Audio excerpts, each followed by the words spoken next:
एकादशी का व्रत हिंदू धर्म में अत्यंत महत्वपूर्ण और पुण्यदायी माना जाता है। यह व्रत विशेष रूप से भगवान विष्णु के भक्तों द्वारा किया जाता है। शास्त्रों में इसे पाप मोचनी और मोक्ष प्रदायिनी कहा गया है। इसका पालन करने से पापों का नाश होता है और मोक्ष की प्राप्ति होती है। अजा एकादशी का व्रत विशेष रूप से उन लोगों के लिए महत्वपूर्ण है जो किसी शाप से पीड़ित हैं। मान्यता है कि इस दिन विशेष पूजा विधि और व्रत के माध्यम से शाप का प्रभाव समाप्त किया जा सकता है और जीवन में सुख शांति की प्राप्ति होती है। कहा जाता है कि जो व्यक्ति श्रद्धा पूर्वक अजा एकादशी का व्रत करता है उसके पिछले और वर्तमान जन्मों के पाप नष्ट हो जाते हैं। यहां तक कि अनजाने में किए गए बड़े पाप भी इस व्रत के प्रभाव से क्षीण हो जाते हैं। अजा एकादशी की व्रत कथा में यह उल्लेख है कि इस दिन विशेष पूजा विधि और व्रत के माध्यम से शापों का प्रभाव समाप्त किया जा सकता है और जीवन में सुख शांति की प्राप्ति होती है। इस दिन भगवान विष्णु की पूजा, मंत्र जाप और व्रत का पालन करने से व्यक्ति के सभी पाप समाप्त होते हैं और उसे मोक्ष की प्राप्ति होती है। भक्तों, आज इस वीडियो में हम बात करेंगे आने वाली एकादशी इस महीने में किस तारीख को पड़ रही है। 19 या 20 अगस्त को एकादशी व्रत कब रखा जाएगा, व्रत का पारण कब किया जाएगा, पूजा विधि क्या है, पूजा का शुभ मुहूर्त क्या है, व्रत के नियम क्या है, व्रत में क्या खाना है क्या नहीं खाना है, संपूर्ण जानकारी हम आपको एक छोटी सी वीडियो के माध्यम से देने जा रहे हैं। दोस्तों, पौराणिक कथा के अनुसार राजा हरिश्चंद्र ने इस व्रत के पुण्य से अपने खोए हुए पुत्र, राज्य और पत्नी को वापस प्राप्त किया और सत्य के मार्ग पर स्थिर रह सके। इससे यह व्रत संकट निवारण का भी प्रतीक है। साथ ही साथ अजा एकादशी व्रत करने से घर में लक्ष्मी का वास होता है, दरिद्रता दूर होती है और परिवार में सुख शांति बनी रहती है। आज हम इस वीडियो के माध्यम से आपकी कंफ्यूजन दूर कर देंगे और आपके सभी प्रश्नों का उत्तर इस वीडियो में देंगे, तो वीडियो के अंत तक बन रहे, तभी आपको सही ज्ञान की प्राप्ति हो सकती है। दोस्तों, एकादशी कोई साधारण व्रत नहीं है। पृथ्वी पर एकादशी का जो व्रत है वह श्रेष्ठ अमृत तुल्य है। अगर इसे नियम के अनुसार किया जाए तो यह निश्चित रूप से फल देता है। इसलिए एकादशी के व्रत में केवल भूखा रहना ही पर्याप्त नहीं होता, बल्कि विधि विधान से पूजा करना भी आवश्यक होता है। इस दिन विशेष रूप से भगवान का भजन कीर्तन करना चाहिए, कथा सुननी चाहिए और व्रत के नियमों का पूरी श्रद्धा से पालन करना चाहिए। तभी जाकर यह व्रत सफल होता है। ऐसा हो ही नहीं सकता कि आप एकादशी का व्रत विधि पूर्वक करें और उसका पुण्य फल आपको न मिले। आवश्यकता होती है कि व्रत को सही प्रकार से नियमों को समझते हुए किया जाए। भगवान की पूजा के साथ साथ एकादशी व्रत में पारण की महिमा बहुत अधिक है और इसे सही प्रकार से करना अत्यंत आवश्यक होता है। यदि सही विधि से व्रत न किया जाए तो उसका पूरा लाभ नहीं मिलता। अब प्रश्न यह आता है कि इस व्रत को करना कैसे है, और अब आपको इसकी पूजा विधि और नियम विस्तार से बताएंगे। तो देखिए, इस एकादशी के नियम दशमी तिथि से ही शुरू हो जाते हैं। दशमी तिथि को कुछ चीजों का त्याग करना आवश्यक होता है, जैसे मसूर की दाल, चने की दाल, हरी पत्तेदार सब्जियां, शहद, लहसुन और प्याज। ये सभी चीजें पूरी तरह वर्जित मानी गई हैं। इसके अलावा सायंकाल का भोजन ग्रहण नहीं करना चाहिए, ऐसा पुराणों में वर्णित है। यदि आप इस नियम का पालन कर सकते हैं तो बहुत अच्छा है, और यदि किसी कारणवश नहीं कर पाते हैं तो भी दोष नहीं माना जाता। लेकिन यदि रात्रि भोजन करना हो तो उसमें लहसुन और प्याज जैसी तामसिक चीजों का प्रयोग न करें। रात्रि को दंत धावन करके सोएं और अगले दिन यानी एकादशी के दिन सूर्योदय से पहले उठने का प्रयास करें। यदि ब्रह्म मुहूर्त में उठ सकें तो और भी अच्छा होगा, लेकिन कम से कम सूर्योदय से पहले अवश्य उठें। उठने के बाद स्नान करके भगवान भास्कर को जल अर्पित करें। चूंकि यह खरमास की दूसरी एकादशी होगी, इसलिए इस दिन सूर्यदेव की आराधना का विशेष फल बताया गया है। इसलिए इस दिन सूर्यदेव को जल अर्पित करना बहुत शुभ माना जाता है। जल अर्पण के बाद अपने पूजा स्थल को स्वच्छ करें, पूजा सामग्री एकत्र करें और आसन लगाकर बैठें। अब बात आती है कि पूजा सामग्री में क्या क्या रखना चाहिए। अधिकतर सामग्री हर हिंदू परिवार में होती ही है, जैसे रोली, मोली, पान, सुपारी, लौंग, इलायची, धूप और दीप। भोग के लिए गले की मिठाई हो तो उत्तम है, अन्यथा मिश्री या फल का भोग भी लगाया जा सकता है। इसके अलावा देवी देवताओं की तस्वीर, इत्र, फूलों की माला और भगवान श्री हरि की प्रतिमा या चित्र अवश्य होना चाहिए। भगवान के आसन के लिए चौकी हो तो अच्छा रहेगा, और यदि पीला वस्त्र उपलब्ध हो तो उसे चौकी पर बिछाएं। यदि संभव हो तो कलश की स्थापना भी कर सकते हैं। एकादशी के दिन कलश स्थापना का भी विशेष महत्व बताया गया है, लेकिन यह वैकल्पिक है। यदि बड़े विधि विधान से पूजा करना चाहते हैं तो कलश रखें, अन्यथा केवल भगवान की तस्वीर रखकर पूजन करें। अब पूजन विधि के अनुसार सामग्री एकत्र कर लें और पूजा स्थल पर आसन लगाकर बैठ जाएं। पूजा शुरू करने से पहले जल से स्थान और सामग्री का शुद्धिकरण करें। एक फूल जल में डुबोकर सभी पूजा सामग्री और स्थान पर जल छिड़कें। इससे स्थान और सामग्री पवित्र हो जाती है। इसके लिए निम्न मंत्र पढ़ा जाता है: ओम पवित्रो अपवित्रो व सर्वावस्था गतोपि वा यह स्मरेत पुंडरीकाक्षम स बाह्याभ्यंतरः शुचिः। इसके बाद भगवान की चौकी लगाएं और सबसे पहले भगवान की स्थापना करें। चौकी को शुद्ध करें और उस पर पीला वस्त्र बिछाएं। फिर भगवान को आसन प्रदान करें, फूल अर्पित करें और भावपूर्वक निवेदन करें कि भगवान इस स्थान पर विराजमान हो। इसके बाद भगवान की तस्वीर या प्रतिमा स्थापित करें और पूजा की अगली विधि शुरू करें। उसके बाद सीधे हाथ की ओर घी का दीपक जलाएं। घी के दीपक के लिए भी एक आसन रखें। आसन के रूप में एक पुष्प रखें और उसके ऊपर दीपक रखें, साथ ही धूप भी रखें। यह अनिवार्य रूप से स्थापित करना आवश्यक है। यदि आप कलश स्थापित करना चाहते हैं तो कर सकते हैं, और यदि कलश उपलब्ध न हो तो चिंता की बात नहीं, आप बिना कलश के भी पूजन कर सकते हैं। यदि कोई कहता है कि बिना चौकी के भगवान को स्थापित नहीं किया जा सकता तो यह गलत है। भगवान को आसन के रूप में पुष्प तो अर्पित किया ही जाता है, चाहे चौकी पर रखें या पृथ्वी पर, दोनों ही पूजन विधियां सही हैं। हमारी पूजा विधि बताने का उद्देश्य यही है कि चाहे कोई अमीर हो या गरीब, सभी लोग भगवान की कृपा कैसे प्राप्त कर सकते हैं, इसे समझाया जाए। यदि किसी का कच्चा घर भी हो तो वह भी भगवान की पूजा कर सकता है। बस एक स्थान चुनकर वहां भगवान के लिए फूल अर्पित करें और भावपूर्वक निवेदन करें कि प्रभु, यह आपका आसन है, कृपया विराजमान हो। यदि आपके पास प्रतिमा या तस्वीर है तो उसे वहीं स्थापित करें। चौकी हो या ना हो, पूजन का फल समान ही मिलेगा। पूजन शुरू करने से पहले अपने हाथ धो लें। इसके बाद जल लें और आचमन करें। अपने सीधे हाथ में जल लेकर निम्न मंत्र का उच्चारण करें और जल ग्रहण करें: ओम केशवाय स्वाहा, ओम माधवाय स्वाहा, ओम नारायणाय स्वाहा। इसके बाद थोड़ा जल अपने सीधे हाथ में लें और आचमन करें। फिर मौली बांधें, और यदि परिवार के सदस्य भी पूजन कर रहे हैं तो उन्हें भी तिलक लगाएं और मौली बांधें। भगवान का पूजन करने से पहले स्वयं को पवित्र करना आवश्यक होता है, इसलिए यह प्रक्रिया करनी चाहिए। अब भगवान को अर्घ्य अर्पित करें। यदि आपके पास प्रतिमा है तो उसे किसी पत्ते पर रखें, और यदि तस्वीर है तो उसके सामने एक पत्ते पर पूजा सामग्री अर्पित करें। पूजा में जो सामग्री चढ़ानी है उसके लिए एक कटोरी लें और उसमें जल भरें। फिर अर्घ्य अर्पण करने के लिए एक एक चम्मच जल चढ़ाएं और निम्न मंत्र बोलें: ओम भूर्भुवः स्वः, ओम श्री नारायणाय नमः। यदि आप तस्वीर के सामने पूजा कर रहे हैं तो जल थोड़ा सा छिड़कें, और यदि प्रतिमा पर पूजा कर रहे हैं तो प्रतिमा पर स्नान कराएं। इसके बाद पंचामृत स्नान करें। पंचामृत बनाने के लिए दूध, दही, घी, शहद और शक्कर का मिश्रण करें, लेकिन चूंकि एकादशी के दिन शहद वर्जित होता है, इसलिए उसके स्थान पर गंगा जल मिलाएं। अब पंचामृत से भगवान का अभिषेक करें। यदि तस्वीर के सामने पूजन कर रहे हैं तो पंचामृत को जल में मिलाकर हल्का छिड़कें, और यदि प्रतिमा पर पूजन कर रहे हैं तो प्रतिमा को पंचामृत से स्नान कराएं। वह फूल पर पंचांग लगाइए और वह फूल भगवान को अर्पित कीजिए। स्नान के बाद भगवान को वस्त्र अर्पित करें। इसके लिए मंत्र का उच्चारण करें: ओम भूर्भुवः स्वः श्री नारायणाय नमः। भगवान को वस्त्र समर्पित करने के बाद जानू, इत्र लें और उसे अपने हाथों पर लगाकर भगवान को अर्पित करें।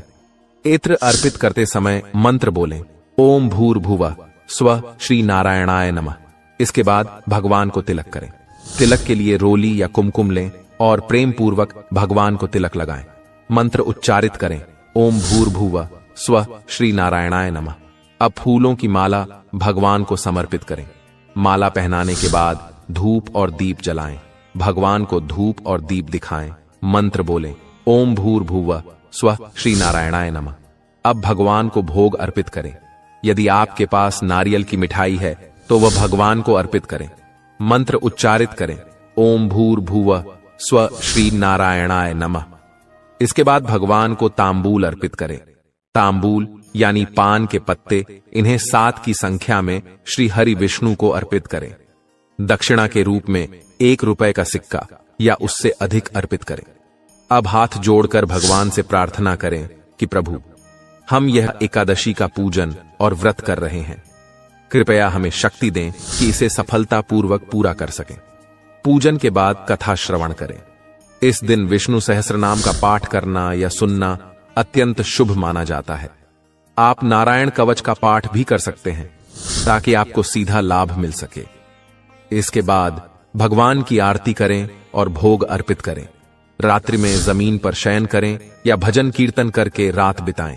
साल भर में 24 एकादशियों में से यह एकादशी अत्यंत शक्तिशाली मानी जाती है। इसलिए जो भी उपाय बताए गए हैं उन्हें अवश्य अपनाएं। इससे व्रत का संपूर्ण फल प्राप्त होगा। पूजा विधि शुभ मुहूर्त में करनी चाहिए। चलिए, नियम हमने आपको बताए हैं कि दिन में आपको व्रत वाले दिन सोना नहीं चाहिए।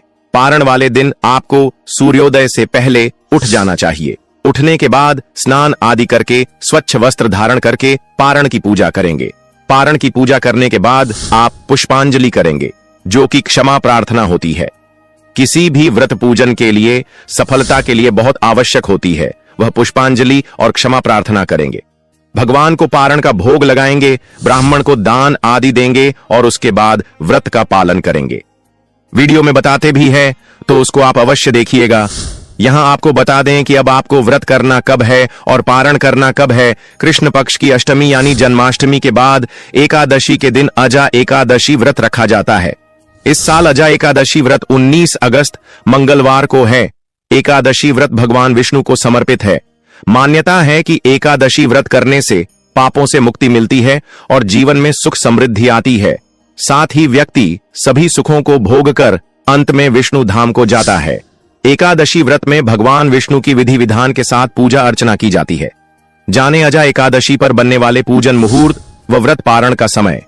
अजा एकादशी पर बन रहे पूजन, ये शुभ मुहूर्त एकादशी तिथि 18 अगस्त को शाम 5:22 पर प्रारंभ होगी और 19 अगस्त को दोपहर 3:32 पर समाप्त होगी। एकादशी व्रत का पारण द्वादशी तिथि के भीतर करना अत्यंत शुभ माना गया है। इस दिन द्वादशी समाप्त होने का समय दोपहर 1:58 तक रहेगा। कहा जाता है कि जो व्यक्ति श्रद्धापूर्वक अजा एकादशी का व्रत करता है उसके पिछले और वर्तमान जन्मों के पाप नष्ट हो जाते हैं। विष्णु भक्त इस व्रत को करके जन्म मृत्यु के चक्र से मुक्ति पाने का मार्ग प्रशस्त करते हैं। मृत्यु के बाद आत्मा को विष्णु लोक की प्राप्ति होती है। भगवान विष्णु की कृपा से जीवन में सुख शांति आती है। भक्तों, 19 अगस्त अजा एकादशी के दिन तुलसी से बांध दें। ये एक गुप्त चीज, पैसे गिनते गिनते थक जाओगे, रातों रात मालामाल। तुलसी के नीचे ऐसा क्या बांध देने से पूरे साल भर घर में धन की वर्षा होती है। बैंक बैलेंस खत्म नहीं होता, 7 पुश्तें तक करती हैं। रूपों पैसों पर राज भक्तों वीडियो के अंत तक बन रहे। अगर आपने अजा एकादशी वीडियो को आधा अधूरा छोड़ा तो आपको कोई लाभ की प्राप्ति नहीं होगी। इसके लिए आपको वीडियो को पूरा ही देखना होगा। भक्तों, अजा एकादशी के दिन तुलसी में डाल दे। यह एक चीज, पैसे गिनते गिनते तक जाओगे, रातों रात माला माल। भक्तों, हमें तुलसी में कौन सा जल कभी नहीं डालना चाहिए और कौन सी चीज हमें तुलसी की जड़ में गाड़ देनी चाहिए। आज की इस वीडियो में हम आपको ऐसी कुछ बातें बताने वाले हैं जिन बातों को आपको जानना आपके लिए बेहद ही जरूरी है। अगर आप इन बातों का पालन नहीं करेंगे तो आपको अपने जीवन में बहुत सी कठिनाइयों का सामना भी करना पड़ सकता है। अगर आप इन बातों का पालन करेंगे तो आपको जीवन में अधिक लाभ मिलेगा और दिन दोगुनी रात चौगुनी तरक्की करोगे। आप धनवान बन जाओगे। भक्तों, आपकी जानकारी के लिए बता दें, इस दिन माता तुलसी स्वयं व्रत रखती हैं। भक्तों, तो चलिए जानते हैं, आज की वीडियो में बताएंगे। इसके अलावा अगर आप तुलसी के नीचे यह एक चीज बांध देते हैं तो आपको तुलसी का ढेर सारा आशीर्वाद मिलता है और आपके घर में मां लक्ष्मी का सदैव ही निवास रहता है। भक्तों, तुलसी पौधा घर में होना परिवार के प्रत्येक सदस्य के लिए लाभकारी होता है। यह पौधा हर प्रकार से उपयोगी होता है। पुराणों के अनुसार तुलसी में देवी लक्ष्मी का वास होता है और बहुत से लोग सुबह उठकर नित्य तुलसी को जल देते हैं और तुलसी के पास घी का दीपक जरूर ही जलते हैं और नियमित रूप से इस पौधे की पूजा करने से लाभ भी अवश्य मिलता है। लेकिन यदि आप तुलसी को घर में रखने के साथ ही उसके नीचे अजा एकादशी के दिन एक चीज बांध देते हैं तो आपको तुलसी लगाने का कई गुना अधिक फल प्राप्त होता है, क्योंकि इस एक चीज के बिना तुलसी अधूरी मानी जाती है। यह चीज पूर्ण बनती है। शास्त्रों में इसका सबसे अधिक महत्व बताया गया है। भक्तों, तुलसी श्री हरि विष्णु को अत्यधिक प्रिय है। अगर आप तुलसी का भोग श्री हरि विष्णु को लगाते हैं तो भगवान विष्णु प्रसन्न हो जाते हैं और मनचाहा आशीर्वाद आपको प्राप्त होगा। भक्तों, भारत में ही नहीं बल्कि संसार के अधिकतर देशों में तुलसी को बहुत ही गुणकारी पौधा माना गया है। इस पौधे में अनेक औषधीय गुण होने के साथ साथ अथवा कोई यज्ञ हो उसमें तुलसी का प्रयोग अवश्य किया जाता है। तुलसी का पौधा एक बहुत ही पूजनीय पौधा होता है। विष्णु पुराण में तुलसी को भगवान विष्णु की पत्नी कहा गया है। इसी कारण से तुलसी जगत जननी है। तुलसी को समस्त देवी देवताओं से वरदान प्राप्त है, जिससे तुलसी के पात्र को अमृत के गुण से युक्त कहा गया है। जिस स्थान पर तुलसी का पौधा होता है उस स्थान पर ब्रह्मा, विष्णु और महेश ज्ञानी की त्रिदेव का निवास होता है और तुलसी की पूजा करने से सभी कष्ट, दुख, परेशानियां उसी प्रकार से नष्ट हो जाते हैं जैसे सूर्य के उदय होने पर रात्रि का अंधकार नष्ट हो जाता है। शास्त्रों के अनुसार जिन घरों में तुलसी का पौधा सदैव भी हरा भरा रहता है उसे घर में सुख, शांति और समृद्धि बनी रहती है। भगवान विष्णु की पूजा में और उन्हें चढ़ाए जाने वाले भोग में तुलसी के पत्र आवश्यक होने चाहिए, क्योंकि तुलसी पत्र के बिना भगवान विष्णु किसी भी प्रकार का भोग स्वीकार नहीं करते हैं। क्योंकि तुलसी भगवान हरि विष्णु को अत्यधिक प्रिय है, इसलिए अजा एकादशी की पूजा में भगवान विष्णु को भोग में तुलसी जरूर ही चढ़ाना चाहिए। इसीलिए प्रत्येक घर में तुलसी का पौधा अवश्य होना चाहिए। अगर आपके घर में तुलसी है तो भक्तों, आपको 19 अगस्त अजा एकादशी के दिन आपको सुबह उठकर स्नान करके शुद्ध जल लेकर तांबे के पत्र में आपको शुद्ध जल लेना है और तुलसी मां को अर्पित कर देना है। इसी के साथ भक्तों, रोज सुबह उठकर घर के आसपास जो भी शिव मंदिर है, मंदिर जाकर शिवलिंग पर शुद्ध जल अर्पित करें, ओम नमः शिवाय का जाप करें। ऐसा करने से भगवान भोलेनाथ का आशीर्वाद भी आपको प्राप्त होगा। घर की सुख, शांति और समृद्धि के लिए अजा एकादशी पर तुलसी मां को चुनरी अवश्य चढ़ाना चाहिए। लेकिन ध्यान रहे, अक्सर लोग घर में तुलसी का पौधा तो लगा देते हैं, लेकिन उनसे यह गलती हो जाती है कि वह तुलसी मां को चुनरी नहीं चढ़ाते हैं, जिसके कारण उन्हें तुलसी लगाने का शुभ फल प्राप्त नहीं हो पाता है। हमेशा ध्यान रहे कि तुलसी का पौधा चुनरी के बिना अधूरा होता है। तुलसी केवल एक पौधा नहीं है, बल्कि वह देवी है, विष्णु पत्नी है। उन्हें हम अपनी माता मानते हैं। तुलसी माता लक्ष्मी का ही दूसरा रूप है। अगर आपने अजा एकादशी के दिन श्री हरि विष्णु तथा धन की देवी माता लक्ष्मी जी को प्रसन्न कर लिया तो आपका साल 2025 इतना अच्छा गुजरेगा कि धन की कमी नहीं होगी। इसीलिए तुलसी को चुनरी अवश्य ही चढ़ाना चाहिए। इससे पति पत्नी में प्रेम और विश्वास बढ़ता है। घर में रहने वाली महिलाएं श्रद्धा, सुहागन और सौभाग्यशाली रहती हैं। लेकिन तुलसी को चुनरी चढ़ाते समय आपको यह बात ध्यान में रखनी चाहिए कि आप तुलसी को लाल रंग की चुनरी न चढ़ाएं। लाल रंग का संबंध मंगल ग्रह से होता है और बुध ग्रह तुलसी से संबंधित होता है। मंगल और बुध ग्रह मित्र नहीं है। भूत के अनुकूल शुक्र ग्रह और शनि है। इसीलिए तुलसी पर लाल चुनरी कभी नहीं चढ़ाने चाहिए। क्योंकि भक्तों, यह जो अजा एकादशी है यह बहुत ही पवित्र, शक्तिशाली एकादशी होने वाली है। इसलिए आप तुलसी पर हरे रंग की, पीले रंग की अथवा नीले रंग की चुनरी चढ़ा सकते हैं। लेकिन कई लोग पुरानी फटी हुई चुनरी तुलसी पर बांध देते हैं। ऐसा करना भी अशुभ होता। ऐसा करने से माता तुलसी नाराज हो जाती है और वह व्यक्ति घोर पाप का भागीदार बन जाता है। इसलिए तुलसी पर नई चुनरी ही बांधनी चाहिए। तुलसी पर ज्वेलरी बढ़ाने के लिए साल की अजा एकादशी के दिन तो वह दिन सर्वोत्तम होता है। अजा एकादशी के दिन नई चुनरी लाकर उसे तुलसी के पौधे में बांध देने से आपको कई गुना अधिक लाभ प्राप्त होंगे। तुलसी को बिना चुनरी के कभी ना रखें। अगर चुनरी पुरानी हो जाए तो चुनरी अजा एकादशी के दिन उसे बदलना चाहिए। भक्तों, तुलसी का विवाह भी अवश्य करना चाहिए। इससे मनुष्य के सभी दुखों का अंत होता है और सांसारिक जीवन सुख में बीता है। इसी के साथ साथ आपको तुलसी में एक शालिग्राम भी रखना चाहिए, क्योंकि शालिग्राम भगवान विष्णु का ही रूप है। ऐसे तुलसी की पूजा के साथ साथ भगवान विष्णु की पूजा भी संपन्न हो जाती है और उसकी नित्य पूजा करना चाहिए। भक्तों, कुछ लोग जाने अनजाने में तुलसी के पास ऐसी चीज रख देते हैं जिससे तुलसी का अपमान होता है। तुलसी का पौधा बहुत ही संवेदनशील होता है। यह पौधा सभी पौधों में सबसे ज्यादा पवित्र है, सबसे अधिक पूजनीय है।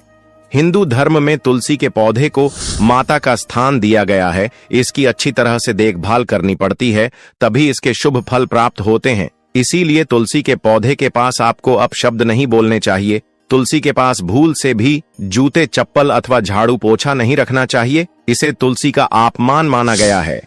जहां पर तुलसी का पौधा हो, उसे स्थान के आसपास थूकने से घोर अनर्थ होता है। तुलसी के पास जल से भरा हुआ पात्र भी नहीं रखना चाहिए। तुलसी के पौधे के पास दीपक जलाने के बाद दीपक को वहां से हटा देना चाहिए, क्योंकि तुलसी के नीचे बुझा हुआ दीपक रखना अशुभ माना जाता है। जिस स्थान पर भी तुलसी का पौधा होता है, वह स्थान को हमेशा ही स्वच्छ रखना चाहिए। इसीलिए नियमित रूप से तुलसी के पौधे का पास साफ सफाई का ध्यान रखें। तुलसी के पौधे में शिवलिंग और गणेश जी की प्रतिमा नहीं रखनी चाहिए। साथ ही तुलसी के गमले में अन्य किसी भी प्रकार का पौधा भी लगाना अशुभ होता है। तुलसी के पौधे के पास कपड़े भी नहीं सूखने चाहिए, अन्यथा कपड़े से गंदा पानी तुलसी के पौधे पर गिर सकता है। ध्यान रहे, तुलसी के पौधे को नाखून से नहीं तोड़ना चाहिए, इससे तुलसी का अपमान होता है। यदि तुलसी के पत्ते सूख कर गिर जाते हैं तो उन्हें कचरे में नहीं फेंकना चाहिए। उन बातों को आप तुलसी की मिट्टी में ही दबा दें। रविवार के दिन तुलसी के पत्ते नहीं तोड़ने चाहिए और रविवार को तुलसी को जल भी नहीं चढ़ाना चाहिए। बाकी अन्य दिन नित्य बिना चुके तुलसी को सुबह जल देना चाहिए और शाम के समय एक दीपक जलाना चाहिए। अक्सर महिलाएं स्नान के बाद अपने बाल खुला रखकर ही तुलसी को जल देती हैं। ऐसा करना गलत होता है। महिलाओं को हमेशा ही अपने बाल बांधकर माथे पर सिंदूर लगाकर ही तुलसी में जल देना चाहिए। इससे तुलसी का आशीर्वाद प्राप्त होता है। धन प्राप्ति के लिए आपको भक्तों तुलसी के पेड़ के नीचे अजा एकादशी के दिन माता लक्ष्मी या माता वैष्णो का सिक्का लेना है। यह सिक्का आपको आसानी से उपलब्ध हो जाएगा या आपके पास पहले से उपलब्ध होगा। जिस सिक्के के ऊपर माता लक्ष्मी या फिर माता वैष्णो का फोटो लगा होगा, इस सिक्के को आपको तुलसी के पेड़ के नीचे अपनी मनोकामना बोलते हुए अजा एकादशी के दिन दबा देना है और अगले दिन उसे सिक्के को निकालकर स्वच्छ जल से साफ करके नित्य पूजा पाठ करके लाल कपड़े में बांधकर अपने घर की तिजोरी में या फिर अपने पास में रख देना है। इससे आपको अपार धन की प्राप्ति होगी और आपका धन खर्च नहीं होगा बल्कि बढ़ता ही चला जाएगा। जो लोग मार्केट में बिजनेस करते हैं, दुकान व्यापार कल कारखाना है, तो आप उसे सिक्के को अपने बिजनेस का जो स्थान है उसके गल्ले में रख सकते हैं। ऐसा करने से वह धन को अपनी ओर खींचता है। दुकान पर ग्राहकों की भीड़ लगी रहती है और व्यापार अच्छा चलता है। भक्तों, घर में तुलसी का पौधा लगाते समय ध्यान रहे, आप इसके लिए गंदी मिट्टी का उपयोग न करें। तुलसी के पौधे के लिए शमशान की अथवा गंधे वाले स्थान की मिट्टी का कभी उपयोग नहीं करना चाहिए, जिससे तुलसी मां रूठ जाती है और सूखने लगती है। तुलसी का पौधा कभी गंदे स्थान पर नहीं लगना चाहिए, जैसे नाली अथवा बाथरूम के पास तुलसी का पौधा कभी नहीं रखना चाहिए, अन्यथा गंदा पानी तुलसी के पौधे में गिर सकता है, जो बहुत ही अशुभ माना गया है। घर में तुलसी का पौधा कभी सूखना नहीं चाहिए। शास्त्रों में ऐसी मान्यता है कि तुलसी का पौधा सूखना अकाल मृत्यु की सूचना देता है। घर में तुलसी का पौधा सूख जाए तो घर की सुख समृद्धि खत्म हो जाती है। सूखी हुई तुलसी में मां लक्ष्मी का वास नहीं होता है। वास्तुशास्त्र के अनुसार तुलसी का पौधा सूख जाए तो यह आने वाली किसी विपत्ति या दुर्घटना का संकेत होता है। घर में धन बढ़ोतरी के लिए आपको अजा एकादशी के दिन घर में एक तुलसी का पौधा लगाना है। जैसे जैसे पौधा बढ़ता जाएगा वैसे वैसे आपके घर की तरक्की दिन दुगनी रात चौगुनी तरक्की होगी। इसीलिए तुलसी का अच्छे से ख्याल रखना चाहिए, उसे नीचे जल्दी कर हरा भरा रखना चाहिए। तुलसी में कभी भी किसी प्रकार के केमिकल नहीं डालने चाहिए, केवल खाद्य पदार्थ और गोबर का प्रयोग करना चाहिए। साथ ही इस बात का ख्याल रखें कि तुलसी में मकड़ी के जाले अथवा कीड़े नहीं लगने चाहिए। ऐसे स्थान पर लक्ष्मी वास नहीं करती है। शास्त्रों के अनुसार तुलसी को बिना स्नान किए जल नहीं देना चाहिए और पैरों में चप्पल आदि पहनकर ही तुलसी को जल देते समय ध्यान रहे कि वह जल आपके पैरों पर ना पड़े, इससे तुलसी का अपमान होता है। दोस्तों, अब तो हम आपको बता दें कि इस साल जो एकादशी है, यह एकादशी अपने साथ विशेष शुभ योग को लेकर आ रही है। इस दिन आपको तुलसी की पूजा करने के साथ साथ भगवान शिव की भी पूजा करनी चाहिए। सोमवार का दिन भगवान शिव को समर्पित है। इसके साथ आपको मंगल देवता हनुमान जी सकता शनिदेव को एक दीपक जलाना है। इससे आपका मंगल ग्रह जने दोष दूर हो जाएगा। पड़ा जो भी कार्य करेंगे उसको सफलता मिलेगी। भक्तों, हम बता दें कि ऐसी ज्ञानवर्धक जानकारी आपको हम पैसों में भी बांट सकते थे, पर हमारे चैनल का मकसद है जनहित में जन कल्याण एवं जन सेवा करना। इसीलिए आपके लिए जो जानकारी बताते हैं वह फ्री में बताते हैं। इसलिए आप इस वीडियो को भी जरूर लाइक करें। श्री कृष्ण कहते हैं, नित्य तुलसी के दर्शन से मनुष्य को स्वर्ग की प्राप्ति होती है और तुलसी पत्र के सेवन से उसके सभी पाप नष्ट हो जाते हैं। तुलसी का पौधा हमेशा ही घर के सामने लगाना चाहिए। इस पूर्व अथवा उत्तर दिशा में लगाना सबसे अधिक शुभ होता है। अगर तुलसी के गमले में दूसरे पौधे अब जाते हैं तो उन्हें समय पर हटा देना चाहिए। अगर तुलसी के ही अन्य पौधे हैं तो यह पौधे दूसरों को दान में देनी चाहिए। कहा जाता है कि जब घर में एक से अधिक तुलसी के पौधे अपने आप उगने लगते हैं तो घर में साक्षात माता लक्ष्मी का आगमन होता है।